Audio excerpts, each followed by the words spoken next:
Алис эгцдэр үед мөргөлдөөний эрен үед төрсөн. Өргөмөл охиныхоо хувьд тэрээр багаасаа доромжлыг амсаж чөтгөрүүдийн иргэшээлд орсон. Алис гэр бүлийн доторх маргалдааныг өдөөж, эцэст нь овгоо бүхэлд нь хяналтандаа оруулж, бүх гишүүдийг гэрлийн эзнээс урахад хүргэв. Гэвч тэдний урвалт нь бурхны эгдүүцлийг хүргэж, шийтгэлд нь түүнийг цусд чөтгөр болгон хөргөсөн түүхтэй. Үүний үр дүнд Алис овгоо Абис нэгтгсэн бөгөөд тэр цагаас хойш тэд харанхуйн төлөө зүтгэсэн юм. Мөргөлдөөний эртний ихэнх үед хүн төрлөختөн Land of Down буюу үүрийн гэгэний нутагт дөнгөж ирж суурьсан сул дорой үндэстэн байв.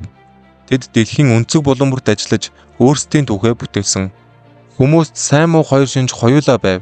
Зарим нь шудраг ёсны төлөө амиа золиосож байхад өөр нэг хэсэг нь өөрсдийн хуваа хичээсэн хүслийн төлөө эх орон нэгтнүүдээсээ урвчиж чадж байлаа. Хүн төрлөختөн өөрсдөө гэрэл ба харанхуйн хослол юм. Хүн төрлөختөнд дагуулгадах асар их нөөц бололцоог гэрэл ба харанхуйн бүлэглэлүүд олж анзаарсан юм. Аль аль талууд хүмүүсийг өөрсдийн талдаа оруулахын тулд тэмцэж, эц төгсгөлгүй цус дайн 2 дахь удаага эхэлсэн. Дайн эхэлснээс хойш 100 гаруй жилийн дараа Антулус овогт гэр бүл бүх хүн төрлөختний хамгийн хүчрхэг гэр бүлүүдийн нэг болсон бөгөөд буруун гихч энэ гэр бүлийг удирддаг байлаа. Алис бол Бруны хамгийн бага охин бөгөөд аль хэдийнэ өөрсдийн байр суурь олсон хоёр ахыхаа дэргэд өчүүхэн бяцхан охин гэж үргэлж бусдад дутуу үнэлэгддэг байв. Алис Бруны өргөмөл охин байсан бөгөөд тэр утгаараа гэр бүлийнхэн түүнийг хизээж хүндлэж байсангүй. Энэ мэтээр Алис хэцүүхэн орчинд өсөж торинсон юм. Тэр эргэн тойрныхоо бүх хүмүүсийг шудраг бус хувь заяагаа болон гэр бүлийнхээ итгэдэг хоёр нүгт бурхтыг үзэн ядаж үүний зүрх сэтгэл дэх харанхуй улам томорсоор байлаа. Нэгэн өдөр тулдааны талбараас буцаж ирсэн цэргүүд олзоо уралдаж хуваацгааж байлаа. Алис холгүй булан зогсоод тэднийг хүүтэн харцаар ширтэж байв. Яагаад ингэж хог авчирдаг юм бэ гэж хэн нэгэн бөмбөлгүүдийг газар шитэнгээ хэлв. Бусдын хувьд бүдэг өнгөгүй мэт санагдсан тэр бөмбөлгүүд Алисийн нүдэнд гайхалтай ягаан гэрлээр гэрэлтэж эхлэв. Харж идэгдсэн олон бөмбөлөг дундаас нэг нь Алисийн хөлд удаанаар өнхрөн ирж гараараа түүнд хүрх агшинд чөтгөрийн дуу хоолой түүний оюун санааг эзэмдэн авав. Сүнсээ бидэнд өг хайрт Алис минь, бидний хүчийг хүлээн ав. Тэгвэл чи хүссэн бүхнээ авах болно. Хэрвээ би хүссэн бүхнээ авбол чи надаас юу хүсэх юм бэ? Маш энгийн. Надад зөвхөн танаа гэр бүлийн итгэл үнэмшил хэрэгтэй. Гэрлийн хааныг орхиж Абисийн талд ор. Итгэл үнэмшил гэдэг нь Алисийн хувьд тийм ч чухал зүйл биш байсан ч өргөл өргөх бүрдээ хилдэг. Унтрашгүй ариун гэрэл урагчдыг шийдэх болно гэх тангараа тэр санаж байлаа. Ямар шийтгэл байдгийг хэн ч мэдэхгүй. Алис саяны болсон явдалд эргэлзэж байтал Алисийн ах Саймон түүнийг булангаас олоод харчав. Тэр Алис дээр ирээд түүнийг ширүүнээр түлхэн унгаад "Муу илүүдл хүм минь, чи энд юу хийж байгаа юм?" гэхэд Алис хариу өгөхгүй байхыг хараад ах нь түүний гартаа чанга гатгсан бөмбөлгийг шүүрэн авав. Алис түүнийг буцаан булааж авахыг оролдсон ч ах нь түүнийг өшөглөж зулбсаг бол зулбсгал байдаг. Харин энэ хуучин бөмбөлөг чиний хажууд арай үн цэнтэй юм гэв.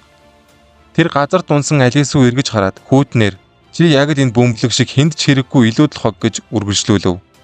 Тэр бөмбөлгүүдийг Алисийн хэвлэр рүү хүчтэй шидэв.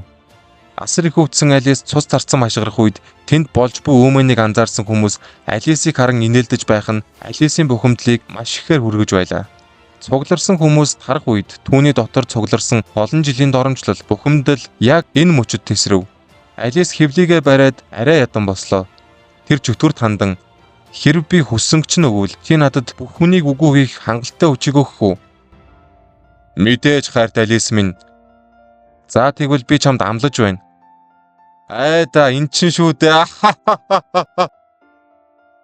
Шатам халуун инээрэг Алисийн гарны ард талд хар тал бүүсгэн түлээд алга болов. Тэр бөмбөлгөө далд хийгээд чимээгүйхэн тэр газрыг орхин одлоо. Буруу хөгшин байсан ч Антулус овгийн өв залгамжлагчийг хараахан сонгоогүй байв. Тэрээр баг хүү Саймоно илүүд үздэг байсан нь том хүү Колинийг ихэд бухимдуулжээ. Энэ хагаралдааныг ашиглах нь түүний хамгийн том боломж гэдгийг Алис мэдэж байв. Алис ах トゥ хоёрын хооронд нууцаар дайсагнал үүсгэж, үүгээрээ бүх овгийнхныг хоёр тал болгон хувааж, хооронд нь тэмцгэлтэд хүргэв. Энэ хугацаанд Алис үргэлж Бруны хажууд байж, сайн охины дүр тоглохын зэрэгцээ хоёр хүн түүнийг алж, овгийн удирдлагыг түүнээс авахыг хүсч буйг эцэгтэй тойруу замаар үг хайж байв. Алис эрх мэдлийн төлөөх тэмцлийг нь ашиглан аав болон хоёр ахыхаа холбоог хүчин чармайлт гаргалгүйгээр тасалж дөнгөв. Тэдний хагаралд амжирсаар эцэст нь Колын дүү Саймоныг хөнөөх хувилдааныг боловсруулж Алисын ятгалганд орсон бурууны том хүү Колиныг цаазлав. Колиныг нас барсны дараа буруун өвдөж Алис овгийнхоо удирдлагыг гартаа авчээ. Тэр гэр бүл сүрж тэднийг дагдаг бүх холбоотнууд нэг нэгээр тэднээс уруув. Алис бурууныг асрангаа овгоо урам зориг өөдрөг байдлаар баясгаж тэдний дэмжлэг итгэлийг олж авав. Цаг нь болсныг хараад тэр бурууныг хордуулж чимээгүйхэн алжээ.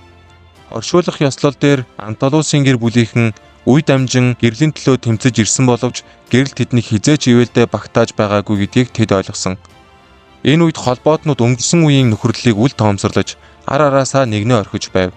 Тэд болж буй бүхэнд уурсаж байсан ч юу ч хийж чадахгүй байлаа.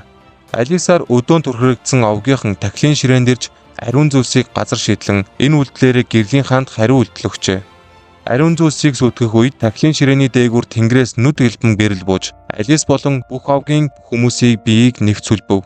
Тэд орилолдож биенээс нь цусан бодогдсон тас гар далавчнууд аманд нь хурц соёо ургав. Энэ бол тангарах дурдсан шийтгэл хизээч арилахгүй хараал байлаа. Тэр цагаас хойш тэд дахиж хизээч нар харж чадахгүй мангасууд болж бусад үндэстний цусаар л тэтгэгдэн амьдрах тавилантай болжээ. Гэрэл замхарсны дараа цуснд будагдсан тоо томшгүй олон чөтгөрийн гар газраас гарч ирэн тэдэнд хүрч Анталус овгийн гишүүдэд мөнх амьдрах шагналыг абис өгсөн юм. Энэ үед Алис ч мөн чөтгөрийн шагналыг хүлээн авсан ба бүх амьдралыг устгах хангалттай хүчийг олж авсан юм. Бүх зүйл дууссаны дараа тэд гэрэл харанхуйн завсарт үрд гацснаа ойлгосон бөгөөд хорвоо ертөнц тэднийг дахиж хүлээн зөвшөөрөхөөргүй болсон байв. Чөтгөрийн удирдлагын дор Алисын овг Абисын эзэнт зүтгэхэд тунхаглахад хүрэв. Үүний дараа Анталус овг дэлхийгээс үрд арчигдан алгуулжээ. Хатан хаан Алисын удирдлагын дор тэд харанхуйд тэнүүчилж Абисын хамгийн үнэнч зарцнаар болжээ.